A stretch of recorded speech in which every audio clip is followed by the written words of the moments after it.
The waste, uranium mining creates massive amounts of waste, toxic piles of waste right next to villages, water, contaminated water leaking into people's homes and around, and people have to live around this stuff. And in many cases, another variable in the environmental injustice is when people have to choose between making money and having a clean environment. So a lot of African nations are saying, well, this uranium is going to bring us some money, but then at what cost? We're going to give up our health, we're going to give up our clean environments for this uranium, and that's a very difficult place for people to be in. And in fact, one of the worst but less well-known cases of environmental injustice in Africa is the mining of something called coltan. Coltan is a mineral without which you would not have the cell phone industry or these PlayStation. Almost all of those technical tools run off of this coltan mineral. 80% of the coltan supply in the world is found in Central Africa, mined by people who make less than $40 a month. Who couldn't even afford a cell phone. Yeah, multi-billion-dollar industry that creates a lot of pollution, a lot of hazards. It's just another means of environmental exploitation of Africa, with African people not gaining any of that wealth. I mean, you've heard of blood diamonds. Well, we have blood diamonds, we have blood uranium.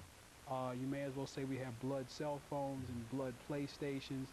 Even some of the timber resources from Africa are being pillaged. So we even have blood timber.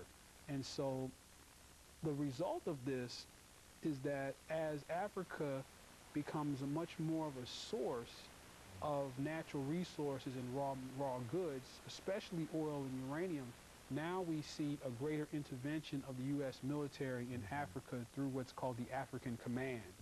And so now we have a much greater intervention, military, U.S. military in sub-Saharan Africa, especially under the guise of fighting against terrorism. You know, we've heard that before, but actually it's another move to put in place a secure force in order to extract these products.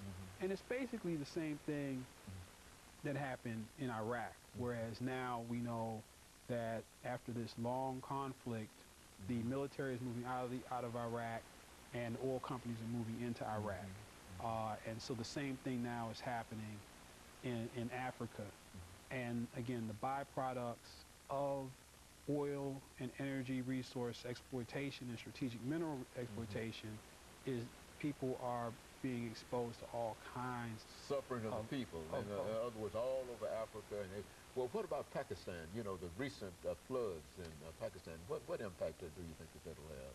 Well, that again is, you know, lack of access to resources to mitigate these types of things. And some of the solutions that have been put forth in Haiti, in fact, in Africa, there's a Dr. Wangari Maathai, who was the first African woman to win a Nobel Peace Prize.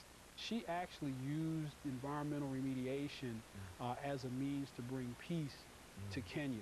And we see the Greenleaf movement in Haiti is another movement, an environmental-based movement, which says if we improve the earth and our surroundings, then we can bring peace. And I think that's a global movement that's largely built upon small grassroots organizations all over the world that is bringing a solution to some of these environmental injustices globally. Very good. And of course, Dr. Padgett, let me thank you for all of that information and tell you how much we appreciate that, because no matter what we say, people are still suffering, and we certainly don't want to encourage that, and I think that you're doing everything that you can to keep that from happening.